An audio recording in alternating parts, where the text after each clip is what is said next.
काय तुम्ही सुद्धा डिप्लोमाला ऍडमिशन घेत आहात? आणि हो विद्यार्थी मित्रांनो, 2025-26 ला डिप्लोमा ऍडमिशनचे सर्व रूल हे चेंज झालेले आहे, नवीन नियमावली आलेली आहे, नवीन सर्क्युलर हे अपडेट वगैरे आलेलं आहे. तर विद्यार्थी मित्रांनो, संपूर्ण नवीन नियम काय आहे नवीन नियमावली, हे सर्व काही आजच्या व्हिडिओमध्ये आपण जाणून घेऊया. कारण बघा विद्यार्थी मित्रांनो, बऱ्याचशा विद्यार्थ्यांचं नुकसान होऊन जातं रे. फॉर्म ते चुकीचे भरतात, त्यांना काही गोष्टींबद्दल माहितीच नसते. तर असं होता कामा नये, कारण तुमचा मोठा भाऊ हा विनीत सर तुमच्या सोबत आहे. तर विद्यार्थी मित्रांनो, व्हिडिओला शेवटपर्यंत नक्की पहा, जेणेकरून तुमच्या सर्व शंका या दूर होतील. आणि हो, जर चॅनलवर नवीन असाल तर चॅनलला सबस्क्राईब करून द्या, बेल आयकॉनवर प्रेस करून द्या, सर्व अपडेट वेळोवेळी मिळवण्यासाठी. आणि जर समजा सर्व अपडेट तुम्हाला प्रॉपर टाइम टू टाइम जर पाहिजे असेल ना, तर तुम्ही एक काम करा, आमचा हेल्पलाईन नंबर तुमच्या मोबाईलमध्ये सेव्ह करून घ्या, विनीत ट्युटोरियल म्हणून सेव्ह करून घ्या, आणि आम्हाला व्हॉट्सअपवर मेसेज पाठवा की सर आम्हाला तुमच्या ब्रॉडकास्ट लिस्टमध्ये ऍड करा. तुम्हाला प्रॉपर सर्वांना ऍड केलं जाईल आणि त्यानंतर सर्व अपडेट तुम्हाला प्रॉपर टाइम टू टाइम येत राहतील. ठीक आहे ना? चला मग व्हिडिओला सुरुवात करायची. हो सर आणि हो बेटा, जर तुम्हाला खरंच वाटतं की डिप्लोमा खरंच खूप कठीण आहे का, सर बघा याबद्दल सुद्धा मी व्हिडिओ बनवले आहे, एकदा बघा, नंतर तुम्हाला समजेल. बरोबर आहे? पण जर तुम्हाला असं वाटतं की डिप्लोमा कठीण आहे, तुम्ही घाबरताय, तर आताच एक काम करा बेटा, आपलं ऍप्लिकेशन आहे विनीत ट्युटोरियल नावाचं, हे डाउनलोड करा. त्यावर बेसिक फाउंडेशन कोर्स तुम्हाला दिसून जाईल. बरोबर आहे? किंवा हे ऍप्लिकेशन कसं यूज करता हा पण व्हिडिओ त्या ठिकाणी आहे. तर बेसिक फाउंडेशन कोर्स तुम्ही फक्त 10 रुपयाचा कोर्स आहे, फक्त 10 रुपयाचा. बरोबर आहे? हा 10 रुपयाचा कोर्स परचेस करून घ्या. थोडंसं त्याच्यात 20 रुपये इंटरनेट हँडलिंग चार्जेस लागतात. आता हे तुम्हाला सर्वांना माहिती असेल, ते जीएसटी पीएसटी वगैरे, तर ते चार्जेस वगैरे तुम्हाला लागतील. म्हणजे टोटल तुम्हाला 30 रुपयाचा कोर्स पडेल. बरोबर आहे? पण त्यामध्ये डिप्लोमाला फर्स्ट इयरला लागणारं सर्व बेसिक मॅथ्स, फिजिक्स, केमिस्ट्री, सर्व बेसिक त्या ठिकाणी तुमचं प्रॉपर तुम्हाला शिकवलं गेलेलं आहे, सर्व काही व्यवस्थित केलं गेलेलं आहे. बरोबर आहे? आणि मला नाही वाटत की 30 रुपये तुमच्यासाठी खूप महत्त्वाची गोष्ट आहे. अबे तुम्ही बाहेर एक गोला 20 रुपये आणि 25 रुपये तुम्ही खाऊन जाता. बरोबर ना? तर बघा, proper basic foundation course purchase करून घ्या, आणि थोडं थोडं बेसिक का होईना पण तुमचं सर्व क्लिअर होऊन जाईल. म्हणजे तुम्हाला नंतर ज्यावेळेस तुमचं सुरुवात होईल ना, जे फर्स्ट इयरचे जे विषय सुरुवात होईल, त्यावेळेस तुम्हाला कोणत्याही प्रकारच्या अडचणी येणार नाही. ठीक आहे ना? तर ही गोष्ट नोट डाऊन करून घ्या. ठीक आहे? मग सुरुवात करायची आजच्या व्हिडिओला. हो सर नमस्कार, मी विनीत सर स्वागत करतो आपल्या सर्वांच्या युट्यूब चॅनलवर. तर बघा विद्यार्थी मित्रांनो, डिप्लोमाच्या ऍडमिशन प्रोसेसमध्ये नवीन रूल आलेले आहे. ते रूल सर्व आपण आता समजून घेणार आहोत. ठीक आहे ना? चला, तर आता कोणकोणते रूल मध्ये चेंज झालेले आहे, तर या 5 नवीन रूल आलेले आहे. या 5 रूल मध्ये चेंजेस झालेले आहे. तर सर्वात पहिले म्हणजे काय, की पहिले काय व्हायचं की मागच्या वर्षी ना टोटल 3 कॅप राऊंड व्हायचे, तर या वर्षी 4 कॅप राऊंड होणार आहे. कसे होणार आहे, काय होणार आहे, सर्व बघू. त्यानंतर वर्किंग प्रोफेशनल, म्हणजे जे विद्यार्थी बाहेरून डिप्लोमा करतात. बाहेरून डिप्लोमा म्हणजे काय, की जे सध्या ITI करून समजा काही गव्हर्नमेंट जॉबला लागलेले आहे, किंवा समजा काही ना काही आहे, समजा 11वी-12वी करून कुठेतरी जॉबला वगैरे लागलेले आहे, आणि जॉबला लागल्यावर सुद्धा त्यांना बाहेरून जर डिप्लोमा करायचं, फक्त एक्झामला यायचं, असा डिप्लोमा जर त्यांना करायचा आहे, त्याला म्हणतात वर्किंग प्रोफेशनल. हे तुमच्या काही कामाचं नाहीये. म्हणजे तुमच्यापैकी समजा 2 ते 3% लोक असेल त्यांच्या कामाचं आहे, बाकी 99% लोकांसाठी हे काही कामाचं नाहीये. त्यानंतर DT control institute level admission. तर बघा 4 राऊंड नंतर सुद्धा एक 5वा राऊंड होतो. 5वा राऊंड होतो भाऊ, त्याला आपण म्हणतात स्पॉट राऊंड, किंवा त्याला म्हणतात आपण काउन्सिलिंग राऊंड. तर या काउन्सिलिंग राऊंडचे नवीन नियम सुद्धा आलेले आहे. त्यानंतर जर तुम्हाला तुमची ऍडमिशन कॅन्सल करायची असेल तर मग किती रिफंड तुम्हाला मिळेल. आणि बरेचशे विद्यार्थ्यांना, बरेचशे पालकांना असं वाटतं की आपण फीस तर भरलेली आहे, मग आपल्याला समजा ऍडमिशन कॅन्सल करायचे, मग गेले आपले पैसे वाया. तर असं नाही होत, नवीन नियम समजून घ्या ना. चला, त्यानंतर ABCID, तर अकॅडमिक बँक ऑफ क्रेडिट, याला ABC म्हणतात.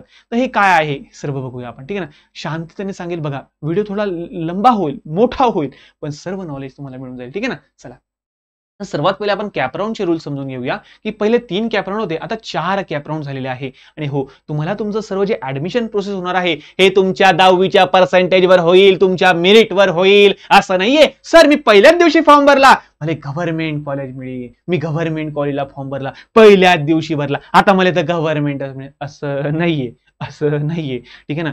तुम्ही फॉर्म केव्हाही भरा, तुमच्या पर्सेंटेज नुसारच तुम्हाला ऍडमिशन मिळणार आहे बेटा. ठीक आहे ना? चला, त्यानंतर बघा, आता बेटरमेंट रूल मध्ये सर्वात पहिलं काय आहे, तर तुमचे बघा, सपोज या ठिकाणी बघा, मी काही कॉलेजेसची नावं वगैरे लिहून घेतो. ठीक आहे ना? चालेल ना?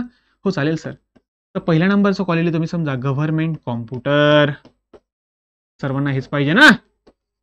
नंतर मी गव्हर्नमेंटचं IT इन्फॉर्मेशन टेक्नॉलॉजी, IF म्हणता पण त्याला मी, ठीक आहे, IF इन्फॉर्मेशन टेक्नॉलॉजी. नंतर तिसरं मी लिहिलं गव्हर्नमेंटचं मेकॅनिकल, ज्याला सध्या म्हणजे चांगली ब्रांच आहे रे, छान ब्रांच आहे. पहिले खूप स्कोप होता, आता थोडंसं पोरांचं कॉम्प्युटर करायला लागले. तर ब्रांच वाईज सुद्धा सांगेल मी, इलेक्ट्रिकल, गव्हर्नमेंटचं सिव्हिल. त्यानंतर 6वं कॉलेज मी घेतलं गव्हर्नमेंटचं ENTC, त्याला EJ म्हणता बेटा. जो 7वं घेतलं मी प्रायव्हेट कॉलेज टाकलं डायरेक्ट. आता प्रायव्हेटचं कॉम्प्युटर, त्याला सीओ म्हणता पण मी कॉम्प्युटर लिहितोय, चालेल ना? त्याला सीओ म्हणतो बेटा, कॉम्प्युटरला सीओ म्हणता. आणि 8व्या नंबरला मी टाकतो बेटा प्रायव्हेटचं मेकॅनिकल. मेकॅनिकल आता माझी ब्रांच आहे, मला खूप आवडते आणि एकदम मायबाप ब्रांच आहे बेटा. मेकॅनिकल म्हणजे मायबाप ब्रांच आहे बेटा, लक्ष ठेवा. मेकॅनिकलवाला कधीच उपाशी म्हणणार नाही, कधीच नाही उपाशी म्हणणार बेटा. मायबाप ब्रांच होती, बेसिक ब्रांच होती, असं आहे ती. आलं लक्षात? चला बेटा लक्ष द्या आता. बघा, तर पहिल्या राऊंडचे नियम काय आहे की जर समजा बघा पहिल्या राऊंडला ज्यावेळेस पहिला कॅप राऊंड सुरू होतील तर कॅप राऊंड काय आहे, हे केव्हा सुरू होतील, कॉलेजची नावं केव्हा टाकायचे. तर बघा यासाठी तुम्हाला सांगतो की सर्वात पहिले लागते आपली, आपण रजिस्ट्रेशन फॉर्म भरतो, मग त्यानंतर तुमची प्रोव्हिजनल मेरिट लिस्ट लागते. मग प्रोव्हिजनल मेरिट लिस्ट लागल्यानंतर म्हणजे तुम्ही तुमच्या जिल्ह्यातून कितवे आहात, तालुक्यातून कितवे आहात, तुम्ही तुमच्या कॅटेगरी वाईज कितवे आहात, महाराष्ट्रातून कितवे आहात, हे सर्व तुम्हाला त्या ठिकाणी समजतात, बरोबर आहे. आणि त्यानंतर 3 दिवस तुम्हाला ग्रेव्हियन्स पिरियड दिला जातो. तर ग्रेव्हियन्स पिरियड म्हणजे काय की जर तुम्ही फॉर्म भरताना काही चुका तुमच्याकडून झाल्या असेल तर या चुका दुरुस्त करण्यासाठी 3 दिवसांचा टाइम तुम्हाला दिलेला असतो. आणि त्यानंतर लागते तुमची बेटा फायनल मेरिट लिस्ट. आणि या फायनल मेरिट लिस्ट लागल्यानंतर कोणताही फॉर्म मध्ये एडिट होत नाही, कोणत्याही चुका सुधारल्या जात नाही. तर फॉर्म भरताना चुका करू नका, आणि झाल्या तर प्रोव्हिजनल मेरिट लिस्ट नंतर 3 दिवसांचा पिरियड मिळेल, त्या दिवशी करेक्ट करून घ्या, ठीक आहे, डन. चला, तर फायनल मेरिट लिस्ट लागल्यानंतर सुरू होते बेटा तुमची सेंट्रलाइज ऍडमिशन प्रोसेस, ज्याला आपण कॅप राऊंड म्हणतो, बरोबर आहे. कॅप म्हणजे सेंट्रलाइज ऍडमिशन प्रोसेस. या अंतर्गत जर तुम्ही ऍडमिशन घेतलं ना तरच तुम्हाला स्कॉलरशिपची म्हणजे जी पण काही सूट वगैरे आहे ती तुम्हाला मिळते. स्कॉलरशिप तुम्हाला तेव्हाच मिळते ज्यावेळी तुमचं ऍडमिशन कॅप राऊंड थ्रू झालं असेल. तर लक्षात ठेवा, मॅनेजमेंट थ्रू ऍडमिशन घेऊ नका, तुम्हाला स्कॉलरशिप मिळणार नाही. गुपचाप कॅप थ्रू घ्या, ठीक आहे ना. चला, तर सर्वात पहिले लक्ष द्या, तर कॅप राऊंड 1चा ज्यावेळेस तुम्ही फॉर्म भरशाल, अजून त्याला भरपूर वेळ, जेव्हा होईल तेव्हा मी सांगेल. तुमचा मोठा भाऊ बसला यार, टेन्शन कशाला घेता यार, ठीक आहे ना. चला असो, तर समजा तुम्हाला कॅप राऊंड 1चा फॉर्म भरताना तुम्हाला तुमचे कॉलेज टाकायचे असतात, तुम्हाला तुमची ब्रांच सिलेक्ट करायची असते, बरोबर आहे. तुम्ही 300 ऑप्शन टाकू शकता बेटा. किती? 300 ऑप्शन टाकू शकता. एवढे कोणी टाकत नाही पण टाकू शकता आता, ठीक आहे ना. मी 8 ऑप्शन टाकलेले सध्या स्थितीमध्ये, बरोबर आहे. चला, आता बघा, जर कॅप राऊंड 1चा फॉर्म मी असा भरला, जर मला कॅप राऊंड 1चा ज्यावेळेस रिझल्ट लागेल आणि मला पहिल्याच नंबरचं कॉलेज मिळून गेलं, तर ते होऊन जाईल ऑटो फ्रीज. म्हणजे त्या ठिकाणी मला ऍडमिशन घ्यावंच लागेल, मी नाही म्हणू शकत नाही, ठीक आहे ना. आलं लक्षात तुम्हाला सर्वांना. चला, दुसरी गोष्ट आलं लक्षात, म्हणजे पहिल्या राऊंडला जर तुम्हाला पहिल्याच नंबरचं कॉलेज मिळून गेलं तर ते होऊन जातं बेटा ऑटो फ्रीज. म्हणजे त्या ठिकाणी तुम्हाला ऍडमिशन घ्यावंच लागेल. पण जर तुम्हाला दुसऱ्या नंबरचं मिळालं, तिसऱ्या नंबरचं मिळालं, चौथ्या नंबरचं, 5व्या नंबरचं, 6वं, 7वं, म्हणजे पहिलं सोडून बाकी कोणतंही कॉलेज जर मिळालं ना, बरोबर आहे, कोणतंही कॉलेज मिळालं ना, तर तुम्ही त्याला ऑप्शन फॉर बेटरमेंट याच्या हा पर्याय निवडून तुम्ही पुढचा राऊंड सुद्धा ट्राय करू शकता. समजतंय का? नाही समजलं सर, ठीक आहे, लक्ष द्या बेटा, लक्ष द्या 2 मिनिटं. जर समजा सपोज मला चौथ्या नंबरचं कॉलेज मिळालं, पहिल्या राऊंडला मला मिळालं गव्हर्नमेंट इलेक्ट्रिकल, बरोबर आहे. पण मला असं वाटलं की यार मी परत पुढचा राऊंड ट्राय करतो यार, मला करायचा. मला कॉम्प्युटर मिळालं तर मला खूप आनंद होईल, किंवा मला इन्फॉर्मेशन टेक्नॉलॉजी मिळालं तर मला खूप आनंद होईल, मला मेकॅनिकल मिळालं मला खूप आनंद होईल असं.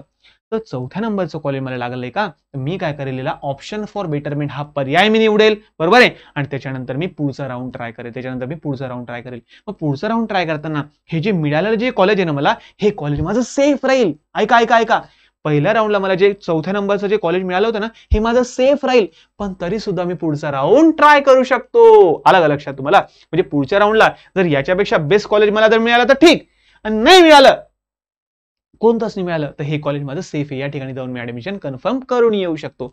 समजलं बेटा? समजलं बाळांनो? म्हणजे पहिलं सोडून मला इतर कोणतंही कॉलेज जर मिळालं ना, तर मी त्याला सेफ ठेवून पुढचा राऊंड ट्राय करू शकतो. हे झाले पहिल्या कॅप राऊंडचे रूल. समजलं बेटा? समजलं माझ्या बाळांनो? आणि हो, माझे पालकांनो, जर विद्यार्थ्यांचे पालक जर हा व्हिडिओ पाहत असेल, तुम्हाला एक नम्र विनंती, माझ्या पालकांनो, माझ्या आई वडिलांसारखे तुम्ही आहात, बरोबर आहे. तर बघा, कोणत्या आपल्या विद्यार्थ्याचं, आपल्या पाल्याचं भवितव्य तुमच्या हातात आहे, बरोबर आहे. मी प्रॉपर हे व्हिडिओ पहा, ज्यांना गरज आहे त्यांना नक्की शेअर करा, कारण मी ईच अँड एव्हरी डिटेल तुम्हाला सर्व पोहोचवण्याचा प्रयत्न करत असतो. कारण मला माहिती आहे की बरेचसे विद्यार्थी माझ्याकडे रडत येतात. माझे ऑफलाईन क्लासेस वगैरे आहे जळगावला, बरोबर आहे, गव्हर्नमेंट पॉलिटेक्निकच्या बॅक साईडलाच आहे. तर बरेचसे विद्यार्थी, सर मग माझा फॉर्म चुकीचा भरला गेला, आता काय करू? अबे तू पहिले कुठे होता यार, ठीक आहे ना. म्हणजे थोडंसं वाईट वाटतं आपल्याला, पण आपण ते करून देतो, काही टेन्शन नाहीये, ठीक आहे ना. आणि असं जर तुम्हाला काही अडचण आली, आपलं क्लास आहे जळगावला, बरोबर आहे, तुम्ही या. प्रत्येक बॅचला माझे जवळपास 100 विद्यार्थी असतात, आणि हो, रिझल्ट टॉपचा येतो, त्याच्याबद्दल तर विषयच नाही डायरेक्टली, ठीक आहे ना. कारण पोराला मी जेव्हा शिकवतो ना, तर माझ्या लहान भावा बहिणीसारखं शिकवतो रे, तर हा फायदा मला त्याचा मिळतो.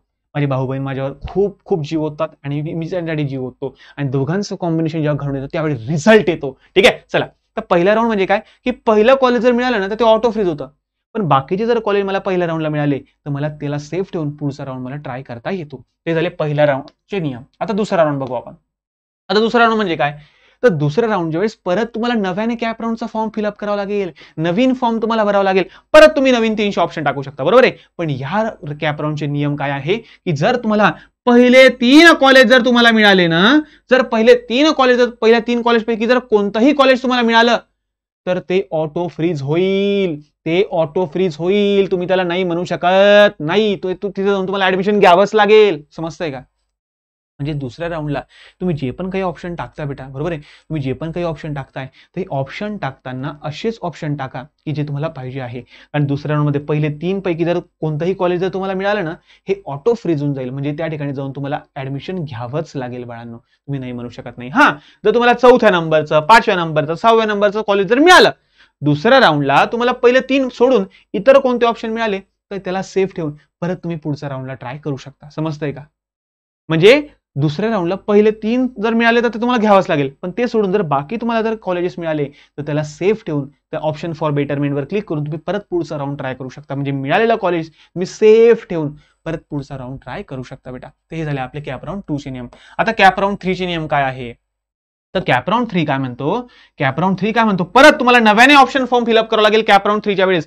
आणि जर पहिल्या 6 पैकी कोणतंही कॉलेज जर तुम्हाला मिळालं ना, पहिल्या 6 पैकी कोणतंही कॉलेज जर तुम्हाला मिळालं ना, तर ते ऑटो फ्रीज होऊन जाईल. ते तुम्हाला घ्यावंच लागेल. तुम्ही नाही म्हणू शकत नाही. त्या ठिकाणी तुम्हाला ऍडमिशन घ्यावंच लागेल बेटा.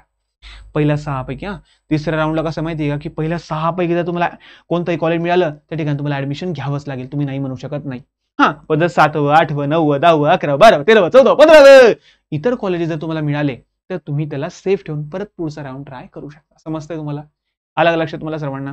ठीक आहे ना. चला, आणि चौथा राऊंड तुम्हाला काय म्हणतो, तुम्ही कितीही कॉलेज टाका, कारण हा शेवटचा राऊंड बेटा, कितीही कॉलेज टाका, जे मिळालं ते तुम्हाला घ्यावंच लागेल. ते डायरेक्टली ऑटोमॅटिकली फ्रीज होऊन जाईल, ऑटो फ्रीज होऊन जाईल आणि त्या ठिकाणी तुम्हाला ऍडमिशन घ्यावं लागेल. आलं लक्षात तुम्हाला? तर असे 4 राऊंड. म्हणजे बघा, पहिल्या राऊंडला पहिलं कॉलेज मिळालं तर ऑटो फ्रीज, आणि बाकीचे मिळाले, दुसऱ्यापासून बाकीचे कोणते मिळाले तर तुम्ही त्याला सेफ ठेवून पुढचा राऊंड ट्राय करू शकता. चला, दुसऱ्या राऊंडचं म्हणणं काय आहे, तर पहिले 3 कॉलेज तुमचे ऑटो फ्रीज होतील आणि बाकी इतर जर कॉलेज मिळाले तर तुम्ही पुढचा राऊंड ट्राय करू शकता. ठीक आहे ना. आता तिसरा नंबरचा राऊंड काय म्हणतो की जर तुम्हाला पहिले 6 मिळाले, 6 तर तुमचं ऑटो फ्रीज होईल आणि जर हे सोडून बाकी कॉलेज जर मिळाले तर तुम्ही पुढचा राऊंड ट्राय करू शकता. आणि चौथा राऊंड काय म्हणतो, कोणतंही कॉलेज तुम्हाला मिळालं ते तुम्हाला घ्यावंच लागेल, ऑटो फ्रीज होऊन जाईल बेटा. ठीक आहे ना. तर अशा प्रकारचे हे रूल तुम्हाला मी सर्व काही प्रॉपर माझा प्रामाणिक प्रयत्न करतो बेटा मी की तुम्हाला ईच अँड एव्हरी डिटेल समजून देण्याचं. तर तुम्हाला आवडत असेल तर लाईक करा आणि तुमच्या मित्रांपर्यंत नक्की शेअर करा ज्यांना डिप्लोमा करायचा आहे. त्यानंतर वर्किंग प्रोफेशनल, म्हणजे मी तुम्हाला सांगितलं ना, जे बाहेरून डिप्लोमा करताय, बाहेरून डिग्री करताय, तर त्यांच्यासाठी फक्त 2च कॅप राऊंड राहतात. त्यांच्यासाठी 4 कॅप राऊंड नाही, त्यांच्यासाठी फक्त 2च कॅप राऊंड आहे बस, असा विषय बोल. ठीक आहे. त्यांच्यासाठी बेटरमेंट काहीच नाही डायरेक्टली. चला, त्यानंतर सर्वात 5वा राऊंड काय, 5 नंबरचा राऊंड होतो, त्याला म्हणतो आपण काउन्सिलिंग राऊंड किंवा ज्याला म्हणतो आपण स्पॉट राऊंड. तर पहिले काय व्हायचं माहिती आहे का की ज्या कॉलेजमध्ये जागा रिकाम्यावर ते कॉलेज जाहीर करायचं की भाऊ माझ्याकडे एवढ्या जागा आहे, या ऍडमिशन घ्या, पैसे भरा आणि ऍडमिशन घ्या, असं व्हायचं. म्हणजे या ठिकाणी तुम्हाला ओपन थ्रू ऍडमिशन मिळते. लक्षात ठेवा बेटा, 5व्या राऊंडला तुम्हाला कोणत्याही कॅटेगरीची सवलत मिळत नाही. बघा, डिप्लोमाला तुम्ही ऍडमिशन घेताय, जर तुम्ही ओपन कॅटेगरी थ्रू असाल, बरोबर आहे, तुम्हाला ईबीसी वगैरे काही सवलत मिळते. ओबीसी असेल तर तुमची फीस थोडीशी माफ होते. एससी, एसटी, व्हीजेएनटी यांना तर फीजच लागत नाही, बरोबर आहे. पण जर तुम्ही 5व्या राऊंड पर्यंत आले, म्हणजे पहिल्या 4 राऊंडला जर तुम्हाला ऍडमिशन मिळालंच नाही आणि तुम्ही 5व्या राऊंडला येतात, तर 5वा राऊंड कोणाकोणासाठी हे तुम्हाला सांगतो. ज्या विद्यार्थ्यांनी आपले रजिस्ट्रेशन फॉर्मच भरले नाही, ज्या विद्यार्थ्यांनी रजिस्ट्रेशन फॉर्म भरले पण खूप लेट भरले, शेवटची डेट गेल्यानंतर भरले, त्यांच्यासाठी हा 5वा राऊंड, कारण त्यांना कॅप राऊंड भरता येत नाही. बरं, लक्षात ठेवा. तिसरी गोष्ट, ज्यांना कॅप राऊंड मधून वगळण्यात आलं, म्हणजे बघा, ज्यांना पहिल्या नंबरचं कॉलेज भेटलं पण त्यांना घ्यायचं नव्हतं, मग त्यांना डायरेक्ट बाद करण्यात आलं बाकीच्या कॅप राऊंड मधून, आणि अशांना मग 5व्या राऊंडला म्हणजे काउन्सिलिंग राऊंडला ऍडमिशन घ्यावं लागेल, बरोबर आहे. तर जे विद्यार्थी ज्यांनी फॉर्मच भरला नाही किंवा जे पण काही प्रॉब्लेम्स आले, असे सर्व विद्यार्थी येतात 5व्या राऊंडवर. किंवा मग काही असतात, मला 50% मिळाले सर 10वीला, 50% आणि मला पाहिजे गव्हर्नमेंट कॉम्प्युटर. अबे येड्या, तुले गव्हर्नमेंट कॉम्प्युटर पाहिजे, तुले 50% आणि तो ऑप्शन फॉर्म 4 ऑप्शन भरले आणि 4 मध्ये तो लागतोय government computer, government IT, government. अरे बापा, तू तुझ्या पर्सेंटेज नुसार कॉलेज टाक, तू प्रायव्हेट कॉलेज कॉलेज टाक बापा, ठीक आहे. पण ज्या विद्यार्थ्याला प्रेफरन्सच समजत नाही, फॉर्म कसा भरायचा हे समजत नाहीये, ठीक आहे ना, बघा बेटा मी कॅपराऊंड फॉर्म कसा भरता हे सुद्धा मी डिटेल गायडन्स करेल, काही काळजी करू नका तुम्ही, बरोबर आहे. पण फॉर्म व्यवस्थित भरा. त्याने फॉर्म चुकीचा भरला तर अशा विद्यार्थ्याचं ऍडमिशन बाद होतं आणि अशाला परत 5व्या राऊंडला ऍडमिशन घ्यावं लागतं. तर यामध्ये कसं असतं, ज्या उरलेल्या सुरलेल्या जागा असतात या जागा विद्यार्थ्यांना वाटप केल्या जातात त्यांच्या मेरिटनुसार. तर पहिले कॉलेज त्यांच्या लेवलवर करून द्यायचं, पण आता परत 5व्या राऊंडसाठी परत तुम्हाला काय करायचं आहे, परत नवीन फॉर्म भरायचा आहे आणि गव्हर्नमेंट जे पण कॉलेज सिलेक्ट करेल तुमच्या जिल्ह्यातलं, त्या ठिकाणी जाऊन तुम्हाला जे पण काही सिलेक्ट होईल ते तुम्हाला घ्यावंच लागेल बेटा. येत आहे. तर हे आता इन्स्टिट्यूट नाही सिलेक्ट करणार, हे आता DT गव्हर्नमेंट वरची जी ऑथॉरिटी कमिटी आहे ती सिलेक्ट करेल की विद्यार्थ्याला कोणतं कॉलेज द्यायचं. आणि ते बी तुम्हाला मान्य नसेल तर बापा तुम्ही घरी जा बाबा. तुम्हाला पहिला राऊंड, दुसरा राऊंड, तिसरा राऊंड, चौथा, पाचवा काहीच मान्य नाही बापा. तू आलाच कशाला डिप्लोमाले, माझ्या उपकार आले असं म्हणेन DT तुम्हाला. तर बघा बघ, तुम्ही जर माझे सबस्क्रायबर असाल, माझी युट्यूब फॅमिली जर तुम्ही असाल तर तुम्हाला या 5व्या राऊंड पर्यंत यायची गरज नाही, कारण मेन कार्यक्रम होतो फर्स्ट राऊंडला. तर ज्या पण काही ट्रिक्स आहे, टिप्स आहे, या सर्व तुम्हाला सांगेल, काळजी करू नका. फक्त चॅनलला सबस्क्राईब करा आणि हो, डाउनलोड करून घ्या विनीत ट्युटोरियल ऍप्लिकेशन, कारण ज्यामध्ये डिप्लोमाचे ऑनलाईन क्लासेस अवेलेबल आहे. तुम्हाला एकदम साध्या आणि सोप्या भाषेमध्ये शिकवलं गेलेलं बेटा. सर्व म्हणजे तुमचे मॅथ्स असेल, फिजिक्स असेल, केमिस्ट्री असेल, इंग्लिश असेल, सर्व विषय तुम्हाला एकदम बेसिक आणि एकदम सोप्या भाषेत शिकवले गेलेले. फ्री डेमो लेक्चर बघायचं असेल, सर्व काही डिटेल तुम्हाला इन्फॉर्मेशन पाहिजे असेल तर बघा मी तुम्हाला सांगितलं, हेल्पलाईन नंबर तुमच्या मोबाईलमध्ये सेव्ह करून घ्या विनीत ट्युटोरियल नावाने, बरोबर आहे. आणि आम्हाला व्हॉट्सअपला मेसेज सेंड करा की हाय सर, माझं नाव हे आहे, मला तुम्ही तुमच्या ब्रॉडकास्टमध्ये ऍड करा. तुम्हाला सर्व अपडेट मिळून जाईल. तुम्हाला फ्री डेमो लेक्चर, डिप्लोमा जे आहे ना आपलं, बघा मॅथ्सला 12 चॅप्टर आहे, बरोबर आहे, फिजिक्सला, केमिस्ट्रीला, इंग्लिशचा सिलेबस भरपूर आहे, बरोबर आहे. त्याचे फ्री डेमो लेक्चर तुम्हाला मिळून जातील तुमच्या मोबाईलवर बेटा, ठीक आहे ना. आलं लक्षात तुम्हाला सर्वांना. तर यासाठी फक्त तुम्ही करा रे, ठीक आहे ना. चला असो, तर हा राऊंड तुमचा होईल, याच्यापर्यंत आपल्याला पोहोचायचं नाही. हा एकदम खतरनाक राऊंड आहे आणि या राऊंडला ऍडमिशन मिळालं तर तुम्हाला कोणत्याच स्कॉलरशिपचा फायदा होत नाही, तुम्ही कोणत्याच गोष्टीसाठी एलिजिबल राहत नाही. आणि ओपनची फीस भरावी लागते, ओपन कॅटेगरीची फीस भरावी लागते. तुम्ही SC राहू, ST राहू, कोणते बी राहू. चला, आणि सीट फिलिंग. आता बघा, प्रायोरिटी फॉर सीट फिलिंग म्हणजे काय, की बघा कसं असतं माहिती आहे का, की बऱ्याचशा पॅरेंट्सचं वाटतं की मग आम्ही बाहेर जाऊ शिकायला, पुण्याला जाऊ, मुंबईला जाऊ, मायापुराला, पुण्याला मुंबईला पाठवीन, ठीक आहे ना. अरे बाबा, डिप्लोमा तुम्ही कुठूनही करा, तुम्हाला MSBTचं सर्टिफिकेट मिळणार आहे. 10वीचं कसं असतं बेटा, की 10वीचं कसं असतं की तुम्ही कुठूनही 10वी करा, तुम्हाला 10वी स्टेट बोर्डचं सर्टिफिकेट मिळणार आहे. तसंच डिप्लोमाचं बेटा, डिप्लोमा तुम्ही पुणे, मुंबई, जळगाव कुठून, अरे म्हणजे आता मी जळगावचा आहे, बरोबर आहे, सांगतोय तुम्ही कुठूनही करा. कारण बघा पालकांना कसं वाटतं, माया पुण्याला पाठवतो मी, तो गैरा हुशार आहे तो. हा, बघा बेटा असं काही नाहीये.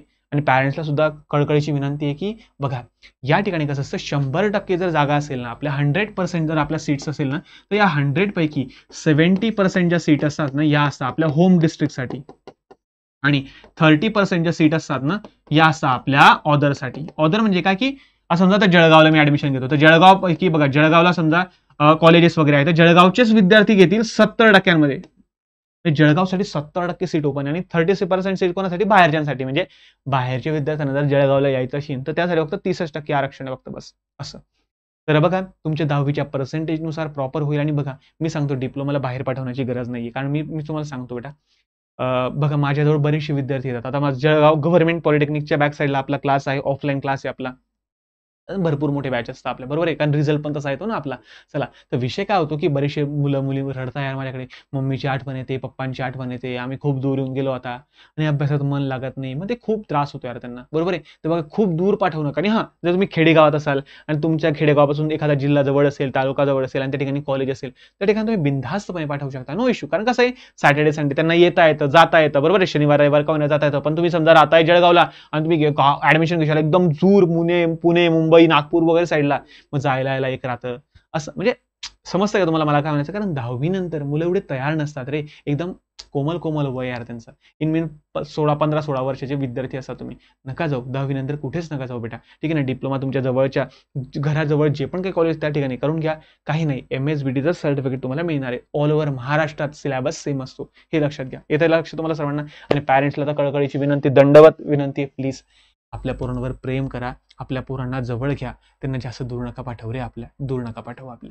कारण ते खूप त्रास होतो ना. मी पाहतो अक्षरशः मुलं मुली रडता, माझ्या मुली तर खूप रडता, डायरेक्ट म्हणता की शनिवारी आला की म्हणता की मम्मीची आठवण येते, पप्पाची आठवण येते, जायचंय मला घरी, असं होतं यार त्यांचं, ठीक आहे ना. चला असो, तर बघा.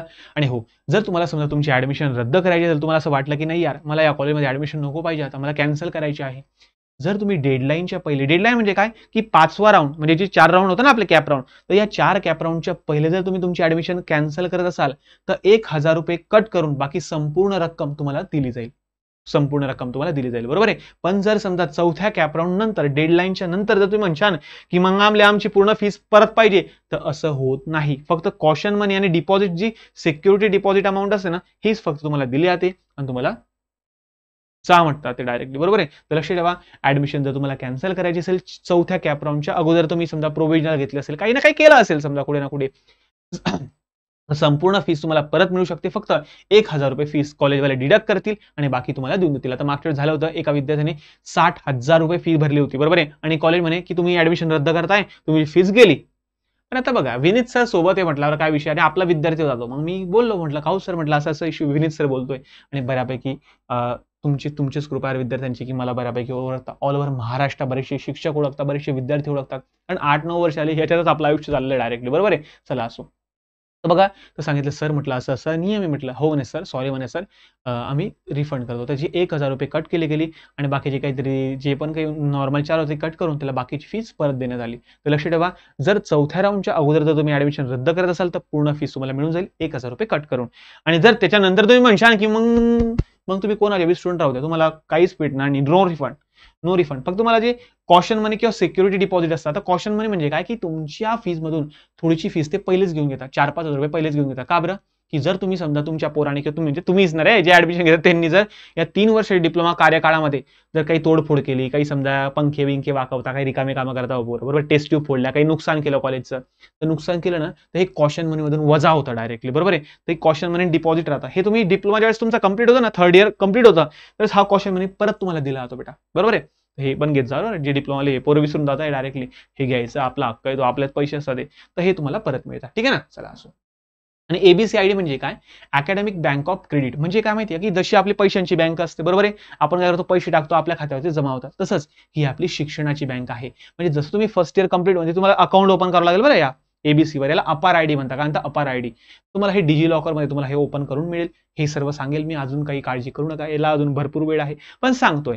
तर ही तुमची एक बँक आहे, क्रेडिट पॉईंटची एक बँक आहे. म्हणजे तुमचं फर्स्ट इयर कंप्लीट झालं ना, तर फर्स्ट इयरच्या सब्जेक्टचे जेवढे पण काही क्रेडिट पॉईंट होते हे तुमच्या खात्यावर ऍड होता.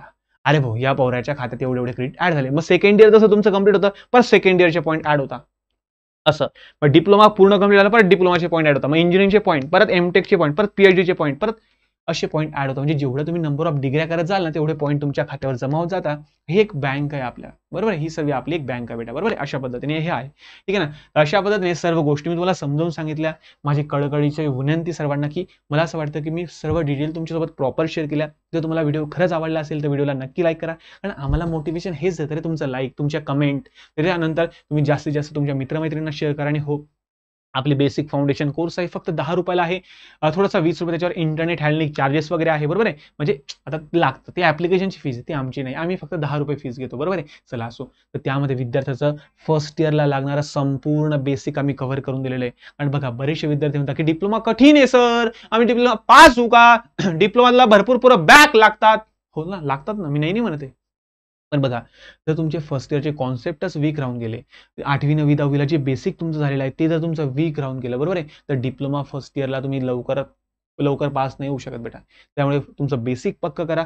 फिजिक्स, केमिस्ट्री आणि मॅथ्स या 3 विषयांचं संपूर्ण बेसिक त्या ठिकाणी मी घेतलेलं आहे, बरोबर. एकदम प्रॉपर आणि एकदमच सोप्या लँग्वेजमध्ये मी घेतलेलं आहे. तर एकदा जा, 10 रुपयाचा कोर्स आहे, 20 रुपये तुमचा ऍडिशनल चार्जेस लागेल, 30 रुपये. आता मला सांगा, 30 रुपये खूप मोठी गोष्ट आहे का तुमच्यासाठी? 30 रुपये खूप छोटी गोष्ट आहे बेटा, बरोबर आहे. 30 रुपयात तुम्ही कोर्स परचेस करून घ्या, बरोबर आहे, आणि प्रॉपर अभ्यासाला लागून जा. आणि हो, जर तुम्हाला आमचे फ्री डेमो लेक्चर, बघा, जे डिप्लोमाचे जे सब्जेक्ट्स आहे, basic mathematics, physics, chemistry, English, communication skill वगैरे, बरोबर आहे, तर याचे जर डेमो लेक्चर जर तुम्हाला लागत असेल तर मी तुम्हाला सांगितलं, आपला हेल्पलाईन नंबर तुमच्या मोबाईल नंबरमध्ये विनीत ट्युटोरियल या नावाने सेव्ह करून घ्या, बरोबर आहे. आणि आमच्या व्हॉट्सअपला फक्त मेसेज करा की सर मॅडम माझं नाव हे आहे, मला तुमच्या ब्रॉडकास्टमध्ये ऍड करा, बस, विषय क्लोज. मला सर्व प्रॉपर सर्व इन्फॉर्मेशन मिळेल, डेमो लेक्चरच्या लिंक वगैरे सर्व तुम्हाला प्रॉपर मिळून जाईल, ठीक आहे ना. तर आशा करतो की हा व्हिडिओ तुम्हाला हेल्पफुल ठरला असेल. तर भेटूया पुढच्या नवीन व्हिडिओमध्ये, तोपर्यंत धन्यवाद.